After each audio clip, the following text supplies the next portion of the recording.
Have you ever opened a can of corned beef and wondered where the corn was in that can?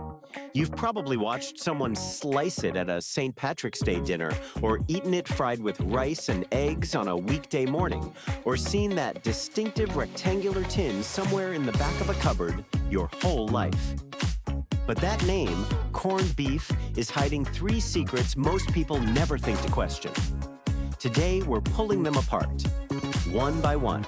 Welcome to Everyday Secrets, where ordinary things reveal extraordinary histories. Look at corned beef. Really look at it. That distinctive pink color, almost unnaturally vivid, even after cooking. Most people assume that's just what beef looks like when you brine it long enough.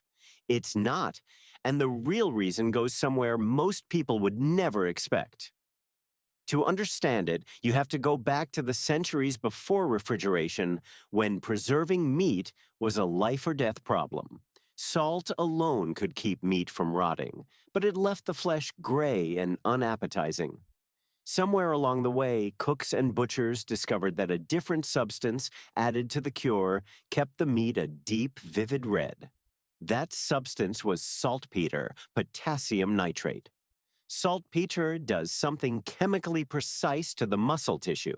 It reacts with the proteins in the meat and locks the color in place, even through long curing times and high cooking temperatures. The result is that characteristic pink that makes corned beef instantly recognizable on any plate in the world. But here's the thing. Saltpetre is not a kitchen ingredient. It's the exact same compound that was used for centuries as the primary oxidizer in gunpowder. The British military packed it into cannon cartridges and rifle charges, and the very same substance was quietly going into barrels of salted beef at the same time. Think of it like this. The ingredient that made armies deadly on the battlefield was making their rations look appetizing in the mess tin. Today, saltpetre has been largely replaced by sodium nitrite in commercial curing, a more controlled, more consistent version of the same chemistry.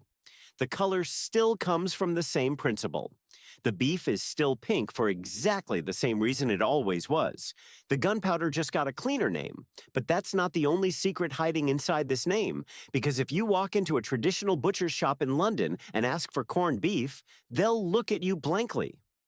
And then they'll point you to the salt beef. In the United Kingdom, the cured, brined beef that Americans call corned beef has always been called salt beef. The term corned never took hold there. And that single difference is one of the most quietly revealing maps in food history. The word corned didn't spread through cookbooks or culinary fashion. It spread through people. Specifically, through the millions of Irish men and women who crossed the Atlantic throughout the 18th and 19th centuries. The famine alone drove over 1 million people out of Ireland in a single decade, while carrying their language, their habits, and their vocabulary with them. Back in Ireland, the salted beef produced for export had always been called corned beef. That's what the workers called it. That's what went on the barrels. And when those workers became emigrants and eventually Americans, the word came with them. Meanwhile, back in Britain, the same product was known by a different name entirely: salt beef. The word corned wasn't a British term at all. It was the Irish who used it, rooted in centuries of salt trade and beef export. And it only crossed the Atlantic because the Irish did. The result is that today, you can tell a great deal about how a country was connected to the Irish diaspora simply by what it calls this cut of meat. In the United States, in Australia, in Canada, corned beef. In Britain, salt beef. In the Philippines and parts of the Caribbean, where the product arrived through British colonial supply chains, but the American canned version followed later. Both terms exist side by side. The name on the tin is not just a label, it's a record of who went where and when. Now, here's the one that really surprised me, because we still haven't answered the question from the beginning. Where is the corn? Corn, as we know it, didn't even exist in Europe until Columbus brought it back from the New World in 1492. But the word corn was already in use long before that. In Old English, corn didn't mean a vegetable. It meant any small, hard grain or particle. A grain of wheat was a corn. A grain of sand was a corn. And the large, coarse crystals of rock salt used to preserve meat, the kind packed in layers around cuts of beef in wooden barrels, were also called corns. When someone called this salted beef corned beef, they weren't naming an ingredient. They were describing a process. The meat had been corned, treated with those rough, hard grains of salt. That's the whole story. No vegetable, no starch, no corn cob anywhere in sight. The word corn changed its meaning. The English language moved on and attached the word almost exclusively to maize, but the compound word corned beef stayed frozen exactly as it was. A fossil carrying a meaning the rest of the language had already abandoned. Here's the detail that surprises almost everyone. The most famous corned beef dish in America isn't the St. Patrick's Day plate, it's the Reuben sandwich. Toasted rye bread, corned beef, Swiss cheese, sauerkraut, Russian dressing. It's been on American diner menus for over a century and is one of the most ordered sandwiches in the country. Most people assume it was invented in New York.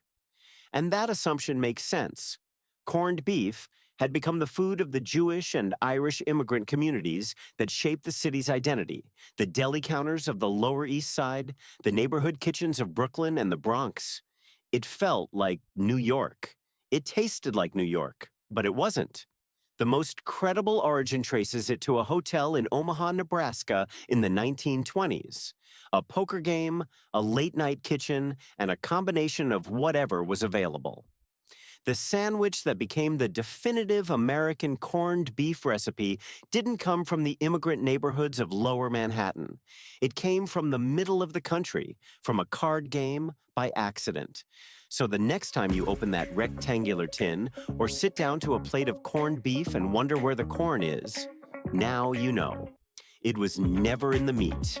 It was in the salt that cured it, in the saltpetre that colored it, in the word that traveled across an ocean with the people who made it, and in a sandwich invented in Nebraska that somehow became the taste of New York. All of that hiding inside two words on a tin. If any of these surprised you, hit the like button. Share it with someone who orders a Reuben and thinks they're eating a piece of New York history. And subscribe to Everyday Secrets for more hidden stories behind the things you never thought to question. Because the most ordinary objects always carry the most extraordinary histories. Which of these three surprised you the most? Tell us in the comments.